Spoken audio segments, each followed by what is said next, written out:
Well, welcome everyone. We're very excited to be offering this roundtable today, all about embedding psychological safety into data-driven inclusion strategies. This is the first roundtable that Opening Minds and DIGNII are doing, and we're really excited to be launching our partnership together. Before I hand it over to Cassie to introduce herself properly, and then I'll fully introduce myself, I just wanted to note, you'll see that this is the presentation is currently being recorded. What we're going to do is record the bulk of the conversation, and then at the end, we'll stop the recording and take extra questions. So if you have a question that you don't want to have recorded, just hang in there and we'll get to that. And then we'll be able to move it along. So without further ado, Cassie, can you tell us who you are, please? Yeah, thanks for the introduction. And again, really excited that we've had the opportunity to finally speak about our partnership publicly. I think it just makes sense. Mental health as well as DEI initiatives just really go hand in hand. And again, my name is Cassie Postolides, and I'm engagement advisor at Opening Minds here. And so we're a division of Mental Health Commission in Canada, and we really focus on breaking down that stigma, building mental health literacy, giving some tools for crisis interventions through some of our program. And so I have the honor of working with organizations and seeing where they are in their mental health strategies and helping them maybe be more educated on the tools that we have and how they can embed them into their programs. I'm based out of Vancouver, but work on a national scale. And so that's me, and really excited for the discussion today. And on to you. Thanks, Cassie. We're equally excited to be working with you guys. So I'm the CEO and co-founder of DIGNII. We work to advance dignity in the workplace. We use inclusive employee engagement surveys to do that, and then offer a suite of consulting. So we generally look at all areas protected under human rights, which is what sort of brings our partnership with Open Minds together so well, looking at mental health, because that is a protected ground under disability, under mental health laws. Cassie and I have both shared in the chat our contact information. At the end, we have QR code for the company, but in there, I've put my calendar link.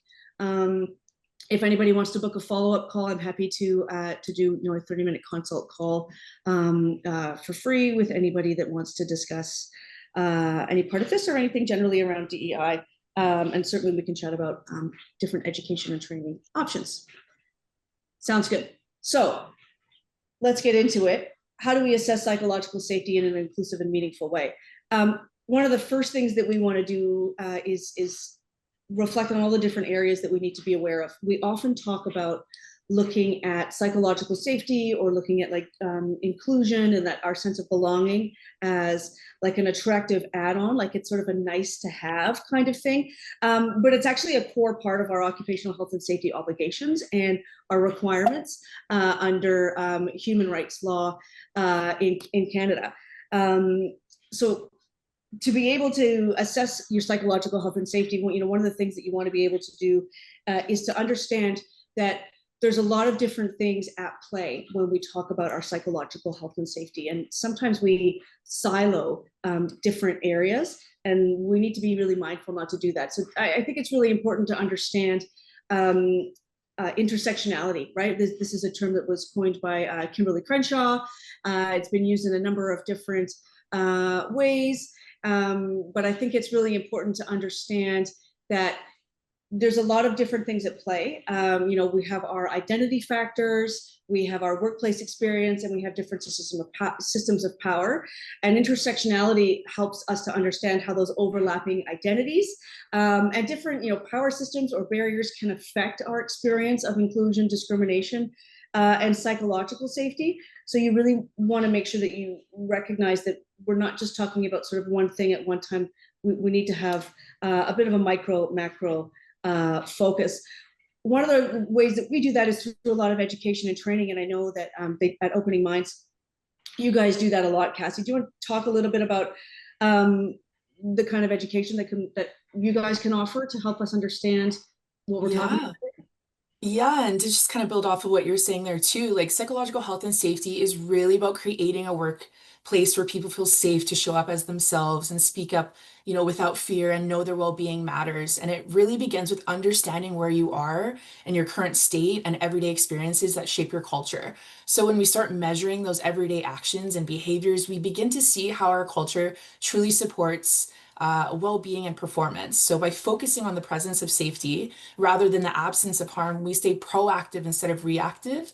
And that's, I think, where real, lasting progress happens. And so utilizing assessment tools like our psychological health and safety program that we have, I think building in that proactive approach through the working mind and really trying to break down those stigmas, build mental health literacy, build that resiliency is something that helps and is embedded into, again, that whole framework of psychological health and safety, as well as some of our crisis interventions of mental health first aid. Again, giving people the tools to handle and feel confident to have those conversations. And it's all embedded, as you had stated, and it's something that why we were really excited to kind of join in with you as well is part of that framework is recognizing, equity and inclusion is a key factor and it influences mental health and that complements that approach. And so it really helps organizations view well-being through the same kind of intersectional lens and connecting that psychological safety with that broader, equity goals that I think is so important. Yeah, and I think when you start to understand how these overlaps, exist, it really helps leaders to create that fair and inclusive, safe environment. Especially when we start to think about things that we don't see, right? Often when we talk about like disability, we think of something that we can see. Just yesterday, I was explaining, why there's a disability, parking stall, why there's, we call them like the handicap parking spaces, and it has a wheelchair. And I was explaining to her that it's not just for folks in wheelchairs, like it's actually much broader. It might not be something that, is quite as, like visual as a wheelchair. Like mental health, we don't always see mental health. We don't see neurodiversity, but we need to understand those experiences that different folks are having to be able to have a really clear picture of how to create that safe environment, right? It's not just, safety hats and vests and steel-toed boots. There's a lot of different things that we need to understand in that space. So I've put up here a bit of a pyramid that I like to use because I think it's important to understand, that layered piece of what that health and safety, that psychological health and safety looks like. So at the base, we have, our human rights, right? We have a basic, as employers, a fundamental duty to accommodate mental health in this instance. We're talking about, mental health issues, but everyone has a right to be free from discrimination and harassment based on all of the protected characteristics that we have. The language varies from province to province and across the territories. They essentially capture the same thing without getting sort of too into the weeds. On top of our human rights law, we have occupational health and safety rules and employment law. So what our requirements are as employers to provide those environments that are free, from harassment and discrimination, and that are generally safe. And then on top of that, we have the Canadian Standards Association has these particular standards on the Z, 1003, which nobody needs to remember, is on psychological health and safety in the workplace. It provides a national framework. It's not law, so it's not required by law unless it's explicitly stated in like the legislation that your organization falls under. But it's interesting, to look at that and to use it generally like as a framework.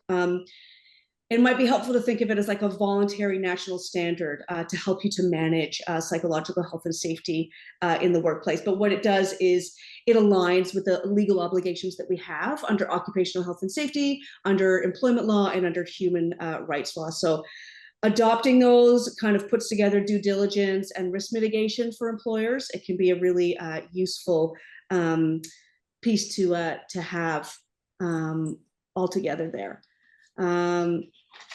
I'm just going to say, yeah, there's other resources that I've listed, and Cassie and I have put together at the end of this deck, which we're happy to share. You don't feel like you need to start screenshotting and scribbling things down.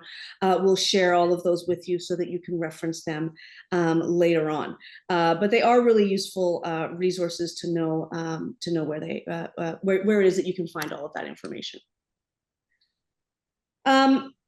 So I often get asked, how do we actually do it inclusively? How do we actually assess psychological safety inclusively? So I think it's really helpful to look at what are your legal obligations You want to use the expertise available to you. We've just talked about a lot of things. I did all the boring legal talk and talking about different acts and when things are cited. Cassie's talked about, education that's offered. We also, do look at data. There's a lot of different pieces in there. So use expertise where you need them. Use the resources that are available to you. I will say, especially in the age of AI and like our extensive Googling, it's really easy to get a lot of resources. It's really difficult to know which ones to use and how to use them efficiently. And especially if you're governed, by legislation, if you're, a federally regulated employer or regulated and depending on whatever kind of workspace you're in, get some support in how it is that you go through those resources to make sure that you're meeting your obligations. And then look at continuous assessments. I often say, nobody's finished with their DEI journey or in looking at psychological safety. It's not something that you get and then it's just done. It's something that needs to be nurtured. It's helpful to think of it, as like it's culture. It's a living piece. It's something that will need to be monitored and checked frequently. Do you want to add anything to that, Cassie?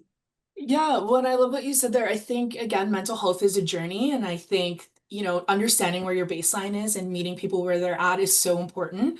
Through assessments like this, and we laugh because we always utilize the word, it's a roadmap, and it really is. Some people are at the beginning, some people are in the middle, some people are way farther ahead, and that's amazing. I just think it's so important to highlight and celebrate the wins that you do have and the positives that you do already have embedded in the culture, and just thinking of how you can add on to that. And thinking of an assessment or taking a deeper dive can sometimes be daunting, I think, to organizations in itself. But knowing that you're even, showing up and joining us here today and looking into what resources are available, I think is huge and amazing. And I think that's a win in itself. And again, there's always room to build and grow, and it's working together and sharing resources and utilizing tools that you might not know of. So just to add on to that, and again, physical safety is really, taken into high regard, and so is psychological health and safety should be taken into that same regard, and the importance of it, because it really does go hand in hand. And so doing initiatives like this and implementing different strategies from different angles and looking at it from a holistic approach is so important. Thanks for that. I get asked all the time where most, strategies fall short, and there's a lot of different places where they fall short. And so we've listed a couple of them here. So well, I like to think of them as barriers that we need to overcome, right? The first one is follow through. We always struggle with follow through. We have great ideas and we talk about having wonderful ideas, but then when it comes to actually making sure that we do them, we struggle sometimes. And that can be for a variety of different reasons, but following through on what it is that we do is something that we need to be really mindful of. Something that we've noticed with our clients and customers over the years is that when employers don't follow through, it really has a negative impact on employees. So if you create an EDI or like a mental health strategy, or how you're going to increase psychological safety in the workplace, and you say you're going to do these things and then you don't do them, we see engagement go down. Interestingly, when employers try to implement the strategy, even when it doesn't work and they have to go back and do something different, the fact that employers are trying to do something different and that they're communicating that with their employees, right? They're going by those fundamental values of accountability and transparency. That makes a significant difference to employees, so much that it does maintain or increase engagement, right? So even if your initiatives don't work, the fact that you're engaged in that process is getting you there, right? Is helping to increase that employee engagement and that safe culture where people see that we can make mistakes, we can move on, we can try and get things through. Executive buy-in is a really difficult one as well. Often, occupational health and safety, psychological health and safety, DEI, they sit in HR. Everything sits in HR. HR are required to do like so many different things. It's overwhelming. The level of expertise that you need to have in those spaces is quite a lot, and not all organizations have the resources to have expertise in-house in all of those different areas. So when you're asking HR to lead something and then you need to have executive buy-in, that can be really challenging, right? It's often something that we see as that add-on, as this additional thing that we do, like, on a sunny day, when we have extra budgets. But getting that executive buy-in and that executive endorsement makes a massive difference. Organizations that I've worked with where they've had senior leadership share their experiences. I actually just did one recently with a client around mental health, and having executives share their experience with their own mental health and the challenges that they've had and how they've overcome them and how they've experienced that in the workplace. It really shifts things, right? When we let each other be reasonably vulnerable in the workplace, talking about things that really matter to us, things that help us to stay safe, ways that we've overcome different things, seeking out supports, that makes a really big difference. So that executive buy-in is a really important piece, and not having that can definitely be a barrier to success. Budgets, I think, is pretty obvious. When we're working, anything with value gets assigned a budget, right? So if we don't have a budget for psychological health and safety or DEI initiatives, then we do see some challenges there. Doesn't have to be a huge budget, but you do always want to make sure that you assign value and resources, because especially asking folks to manage these things off the side of their desk is neither efficient nor effective. Education is a really important one. I often, one of the first things we do with clients that we work with is education, so they understand what it is that we're talking about, why it's important. It helps with everything. It helps with the buy-in. It helps to understand what follow-through looks like. It helps to see the impact that it has on folks. It's a really important one. I have no doubt that Cassie sees that a lot at OM as well. And prioritization. And prioritization is different than follow-through. As prioritization is one where I often work with folks where everything is great. Their DEI initiatives are rolling. They're able to, pause and make decisions that are inclusive. They're able to sort of check themselves and check each other. But when another priority comes up, if sales are down, or an organization needs to pivot, or they've had a change in leadership, it often comes off the priority list, and it becomes other things that become more important. So it's essential that folks understand that you do need to prioritize psychological health and safety and that inclusion and belonging in the workplace, because when you lose those, you have even more problems, and you're not able to address any of the other areas that you were trying to prioritize in the first place. Yeah, I think those are sort of important pieces. Yeah, and sorry, I just wanted to add there too, and I love what you said too, executive buy-in and really mirroring and peer modeling that behavior, I think is so important, because it creates that safe space where employees know that they can be vulnerable too. Maybe other people are feeling the same way that they are, the high stress of pressures, burnout, things of that nature. And so we know when leaders invest early in prevention and embedding mental health and inclusion into everyday systems and leadership practices, the cost and impact of future interventions really drops significantly. And so it's about building that capacity and not just that compliance. Yeah, I find this really helpful when we talk about budgets. Usually when I talk about budgets, people are like, well, where am I going to get that money from? Well, you need to think, what's the cost of an intervention, right? What's the cost of staff turnover if you don't have employee engagement? What happens when you lose all of that knowledge, right? Knowledge retention is really quite challenging. Not only does it take, almost a year to get somebody, depending on the level of what particular job that they're holding, but it takes a long time to get somebody up to speed in a new role, right? And that's a huge cost. If you can maintain and retain some of that knowledge, you really end up just doing better, right? When you look at sort of the different things that fall under an intervention. And intervention here, I've sort of written some of the ones that pertain a little bit more to our psychological health and safety, but we also have if there's any issues of harassment or discrimination in your organization and you didn't have a strategy in place to be able to address those issues, and it ends up going through litigation or through a complaint to the Human Rights Tribunal first. Those are massive costs, and they're not just dollar costs. There's cost to reputation, there's cost to your brand, especially in an age where we're seeing that the new generations coming up, and they're pretty quick to change jobs if they don't see what it is that they want to see with their employers. Deloitte recently did they do a lot of different research papers, but they did one recently where they identified how quickly Gen Z and millennials are willing to change roles if they don't see their values reflected within the organization, right? So there's some things that we want to be aware of when we're looking at those things. There are some significant costs. So we know that mental health costs the Canadian economy $50 billion a year, which is really significant. Deloitte did that research where they found that every dollar invested into mental health gives you a $4 return on your investment, which is really substantial. When you think about your employees and your workforce being the core of your business, they're what's driving the machine. That's a massive ROI.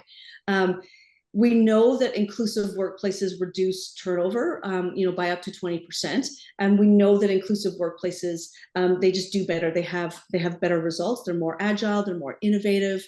They have much better responses, and they actually do better, financially as well. And those, I think, are often things that grab our attention, right? When you start to see all of the different impacts that these things can have. Yeah. Right. And again, the importance of that is like really just trying to create conditions that prevent that harm and build resilience before a crisis occurs. As you mentioned, those costs can get quite expensive in those emergency situations. And when organizations invest early in that prevention, they're not only reducing risk, but building those stronger, more adaptable teams and more luxurious companies that people want to be at, and building those healthier cultures. Working in a physically and psychologically safe environment, as you stated earlier, is our right. And so if we could work towards building that culture and taking those preventative steps, I think it could go a long way. Mm-hmm. Yeah, I think that's right. One of the other things that we look at a lot is, the role of data and that lived experience in helping to shape inclusive workforce culture, and making sure that everyone, no matter, what it is that you come to work with, feels like they have a sense of belonging and a sense of dignity, in their workplace. And data plays a huge role in that. I will say, we tend to generally, not sort of we at DIGNII, I think we work hard to do it really well, but we generally have like piles of data that we don't necessarily know how to use, or we don't use well, or we don't act on it.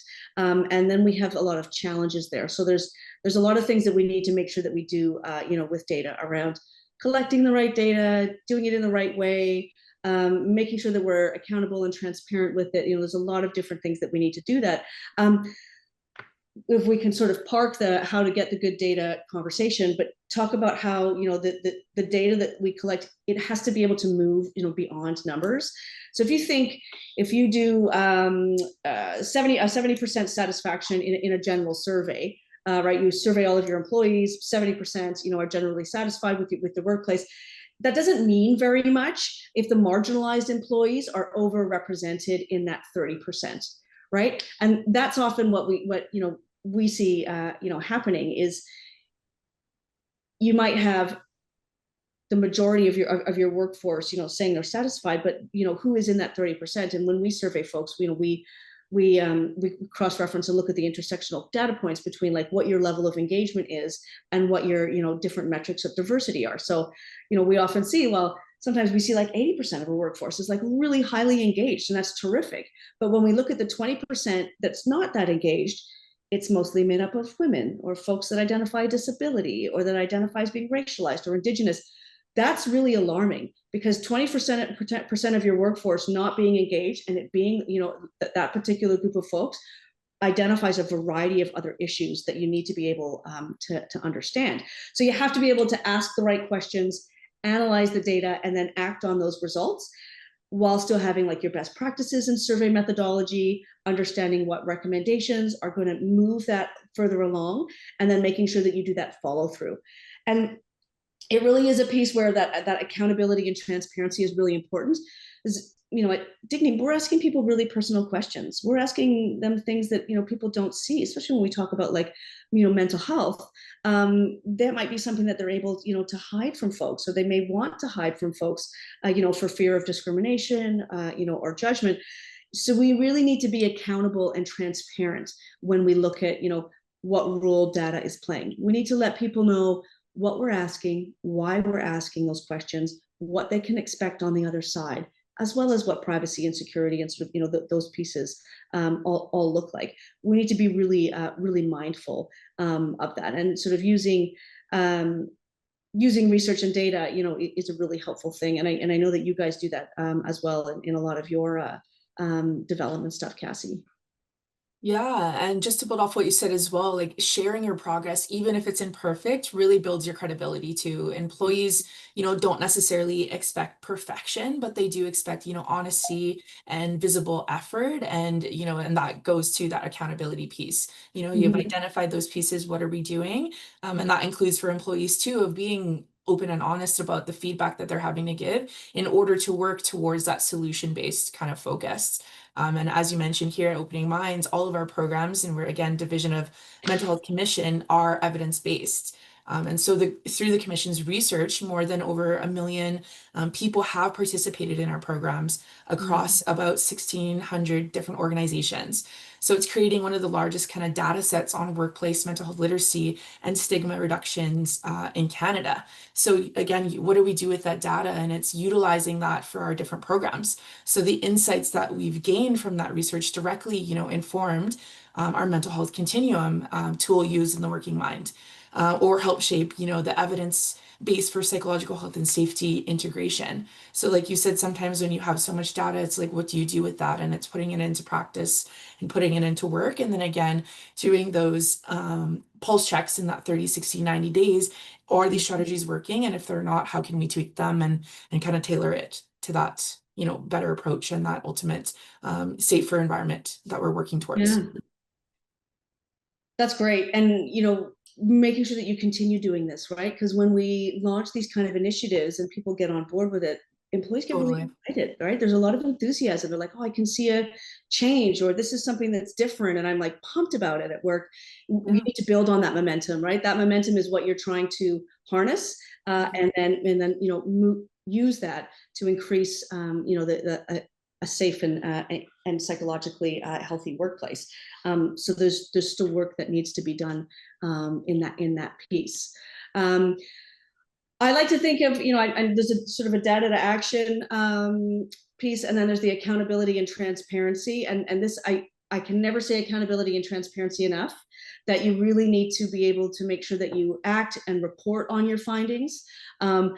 Everybody needs to know, like what you're collecting. They need to know you're going to share it. They need to know you're going to act on it. They need to know what the outcomes are, even if they're not great. It's okay to share things that are not great, right? There's things that you're sharing internally. There are things that you're learning. Once you rule something out, there's other pieces you can move on to. You'll start to see all of those things, and that's how you sort of start to get to those that continuous improvement. But without accountability and transparency, you don't get that. Like the number of organizations that I've worked with where, folks have said things, and it's come up actually in several different ones in Canada, where they're like, well, I can't get the kind of, the paternal leave that I wanted to get, for our kids. Like, we don't really have a program for that. They did have a program for that. They just didn't know about it. And it's shocking, and these are things that, like I'm learning and getting to know our clients. And when you talk to different departments, or a great one that we worked with was, the HR department had figured out for that particular workforce how they could manage. In this instance, it was women going away for like a mat leave of more than a year, and then they come back into the workforce, and their careers are held back because they weren't there for that year. So that year of their life didn't count to them building up experience or knowledge that they could otherwise need to move forward. The HR department had figured a way around that. But they hadn't shared it with anybody, so nobody knew. So there was just this idea that if you went off on a mat leave, your career would be held back. You wouldn't be able to advance in the same way as your peers that hadn't taken that kind of a leave, but they hadn't shared that with everyone. So those are kinds of things, that really, accountability and transparency are just so deeply important. They really can make a world of difference for folks. Totally. And sometimes that lack of awareness is such a big barrier, right? Mhm. And so again, identifying the tools that you have in place, or EAP programs, or accessibility to different tools within your organizations, even just as a reminder. Sometimes people forget. And so highlighting that at different times, I think, could go a long way as well. Yeah. Um, I just created this idea that this quiet data piece. I'm separately writing a paper about, like the quiet data, because something that we really notice is there's, people look at survey scores. We love checklists, like who attended, these kinds of things. We look at all of our compliance pieces, make sure we've done what we need to do for, federally regulated or even provincially regulated, or, if we're accredited, how it is that we're doing all of those pieces. But the idea of, the quiet data, right? Our lived experience, the intersectional stressors that people experience, the unreported discrimination, right? We always look at these numbers like, they're, it can be shocking to see what, harassment and discrimination looks like for particular groups. Those are things that we're quite aware of, but we don't even talk about the stuff that doesn't get reported, right? These are the things that have managed to sort of work their way, through an organization. And it's really important, I think, when you're looking at how you're collecting data, that, you're using different validated instruments, you're asking equity-oriented questions. You want to make sure that you're able to ensure anonymity and accessibility. Those are really, really important. And you want to make sure that you're understanding the full experience that your employees are having. It's really quite essential to be able to do that. Mm-hmm.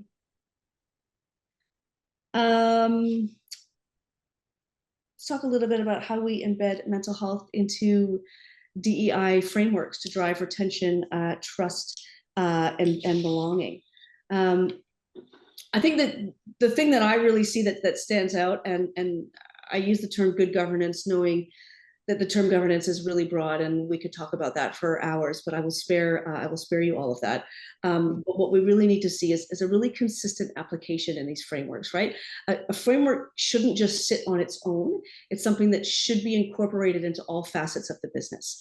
You can have an amazing business strategy and an amazing, DEI or like inclusion strategy for employees, but if they're not integrated, you're not going to be able to do one. And having an organization, strive for two different things at the same time with no way for them to be integrated, we're just not very good at doing that. Like as human beings, especially the more of us that we have in a room, like that walking and chewing gum at the same time. Doing that on your own is one thing, but getting a whole organization to do that, like we really struggle with that. So we really want to make sure that we have that consistent application, right? We want to be able to see, what's the expression, that show your work, right? You don't just want the answer. We want to see, how are you showing your work? Report on how it is, that you're implementing these things. If you want to be able to truly embed, those pieces into your framework. You also really want to establish good metrics, right? We're in the business of measuring these things.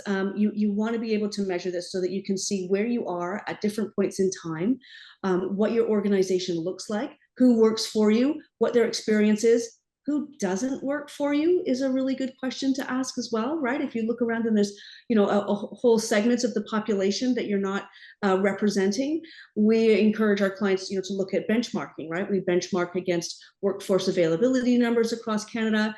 It's really helpful, especially, when we work with, the federal government and they're working from coast to coast to coast. You need to see how you're representing all of those different communities.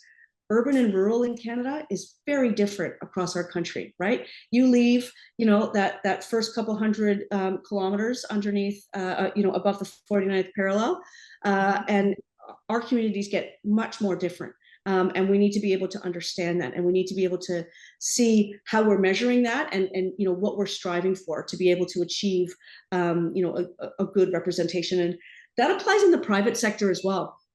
I worked with some companies across the Pacific Northwest who were in sales. They were selling this was ages ago. I think it was a protein powder. I think they were trying to get across all these different gyms and get more people that were working out between a particular age demographic.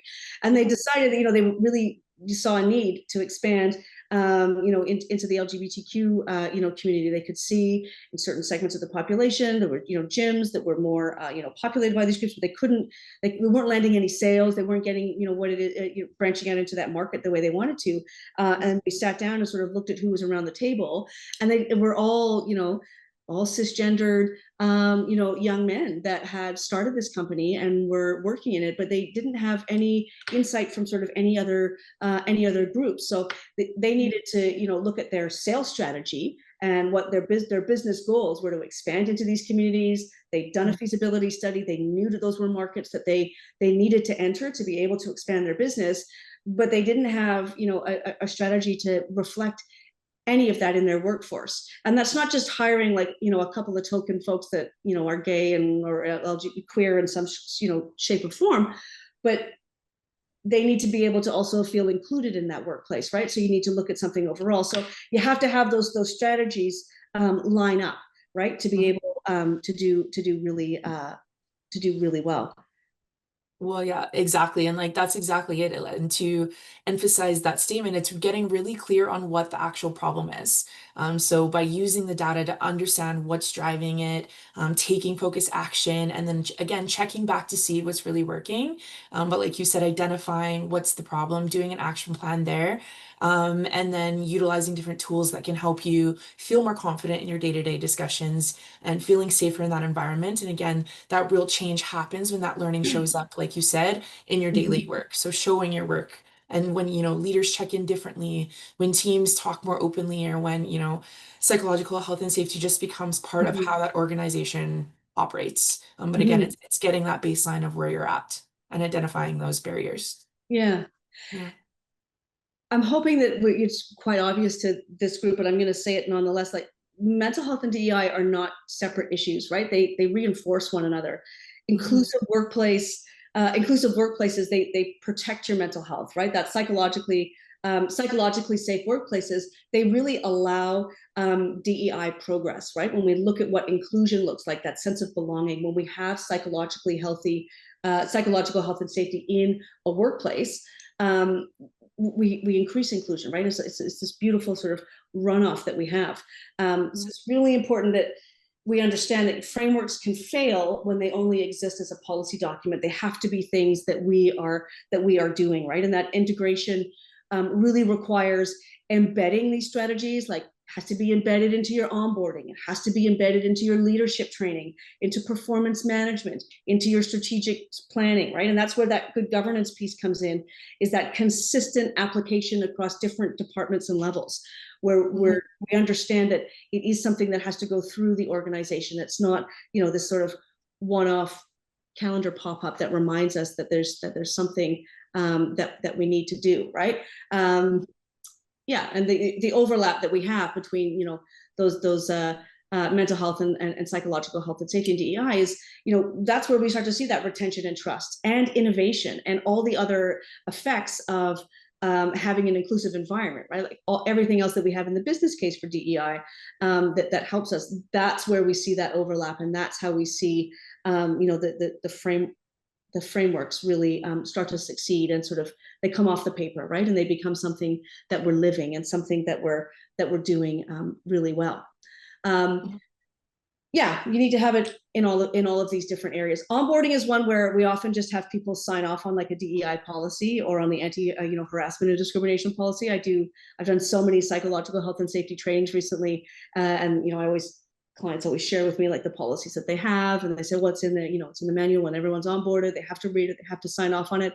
Nobody ever remembers the policy. They barely remember anything from their first day. It sits in a binder in a lunchroom or in a file that says onboarding that nobody really looks at again. They're things that we need to be able to reference regularly and understand, right? Like, policies and procedures are really only useful when we understand how to apply them. There's a whole other talk that we could do on how to write good policy, which we might actually have to do at some point, Cassie. How to actually, write those policies so that they work really well. But you need to stick all of those pieces in together. This is more text than I like to have on a slide, but I wanted to make sure that I left everybody, with a bunch of strategic starting points. There's a lot of strategic starting points, depending on who you are, as an organization. They might not all apply, but I put the ones that I see as being the most valuable for all of the clients that we see, at DIGNII. you really do need to start with your legal obligations and understand OH&S human rights and your employment duties under human rights law. Particularly in this climate, there's a lot of people that seem to think that our neighbors downstairs can just pick and choose, how they treat people. Our laws are very different generally, and our employment laws are different. You really do need to understand what your obligations are as an employer. Well, for a variety of different reasons, but also for risk mitigation. You need to understand that. Your employees should understand that as well, right? We need to understand that, avoiding harassment and discrimination isn't just because, people want to be woke or snowflakes or whatever, however it is that folks are behaving, but it's fundamental in our legislation that is how we, conduct ourselves in the workplace. And if we don't, that there's consequences both for individuals and for organizations. A really important starting place is to review, what is already happening. I mentioned there's organizations that I've worked with that have like an amazing policy and practice on a particular issue, but everybody doesn't know what it is. You need to audit all of those things and understand what's been done. You need to talk to the folks, that have just been onboarded and the folks that have been there, for a number of years, see what it is that their experience has been, what has been done, what's worked, what hasn't been done. And look at data that's been collected before, see what you can do. You really need to engage colleagues. Again, sometimes this is something that just sits in HR, and HR is a phenomenal steward of this topic, but it does need to involve other folks to help you to start to build that collaboration and build some shared ownership, right? It's like DEI might be stewarded by HR, but they don't own that. Every employee and an individual in that in your particular organization owns that, and we need to make sure that everybody understands that. Use experts, right? This is an area of our expertise. Opening Minds, it provides a variety of different levels of expertise across all of their work, and it's something to look at when you're starting to devise a strategy. Looking at that education is really important. Starting to do something but not knowing why you're doing it is a very difficult thing, to be doing. We really want to make sure that you're able to sort of build that understanding and that awareness so that you can develop all of those skills, particularly when you start to look at like leadership and the role of leadership in, that executive buy-in. This is where these things happen. You shouldn't just be at the executive level and learning about this stuff for the first time. It should be stuff that's been ingrained throughout your career that you're learning, you're gathering, so that when you become a leader, you understand what it would mean to be an inclusive leader, both as an individual and for the impact that can have across your organization. You want to be able to take action. I talk about it as like the low-hanging fruit. There's always low-hanging fruit to work on psychological health and safety and DEI in an organization. And there's always things that will take years to establish. Don't try and do it all at once, right? Get the low-hanging fruit, get those, I've been doing so many sports lately for myself and my children, get those wins on the board so that you can, have that sense of accomplishment and then work towards those long-term ones, right? And that's where that should fit in your strategy.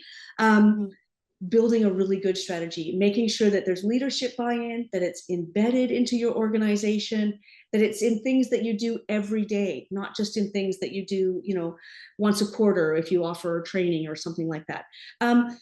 Make sure you stay accountable, right? Report on your progress, share those outcomes, learn from those results, share your learning, like show your work. They're really, really important pieces, to make sure that you're doing. Mm-hmm. You want to add anything to that, Cassie, or emphasize anything? Did I miss anything there? Yeah, I think you summed it up quite nicely, and just a term that has really stuck with me in one of our learnings that we've spoken about on our team internally is really, again, that idea, the cost of doing nothing. So that refers to that hidden or long-term consequences of inaction. So what an organization, a leader, or individual loses by maintaining, the status quo instead of addressing a problem or investing in improvement.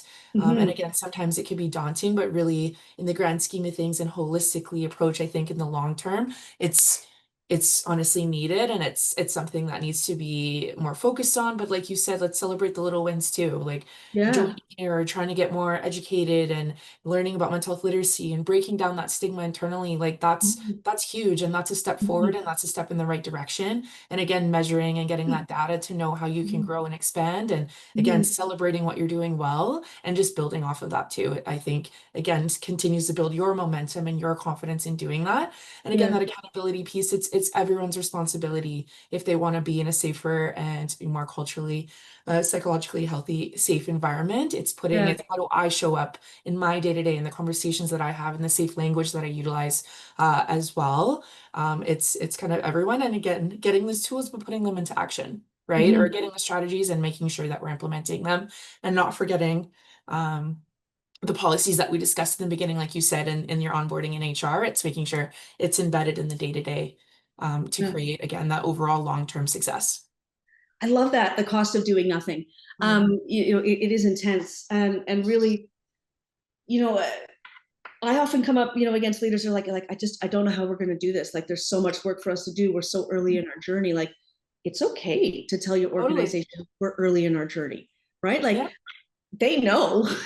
They're Yeah. living Well, and there. you They're asking, experiencing that, right? Like, they totally. know that. Say the thing that they know, right? We often forget Yeah. to sort of say the obvious, right? Like, be like, we're really early in this journey. Yeah. And we're gonna do, these things, and we need everybody to be a part of it. But you can say that. You can say, like, it's really daunting. Yeah. The leaders that I've worked with, that have said, to their colleagues, like, this is really, really uncomfortable for me. I'm really nervous about this, right? Like, Mhm. I've had the privilege of working with a number, of executives and leaders, with the federal government across the country, and a lot of them, are that sort of stereotypical, like, old white guy, and they're all terrified to start talking about, like, mental health or about DEI. They are really, like, really apprehensive. They understand, the systemic injustice that's happened to folks. They see the barriers that people have experienced, and Mhm. they feel like, because of their demographic, that they're going to get, blamed for that, or they're not welcome in that conversation. And people need to understand that everybody needs to be a part of that conversation. You can say, I'm really new to this, I wish I Totally. wasn't, but I'm really new to this, and I really want to learn. Like, please be patient with me. One of the things that Yeah. I say, when I do training with employees, actually, I do it in, like, most public speaking, and a lot of, advice that I give to folks is, we have to give people the grace and time to Mhm. learn from their mistakes.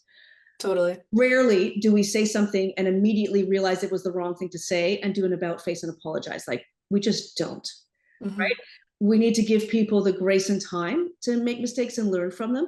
And Hmm. we need to let them come back and have that be okay.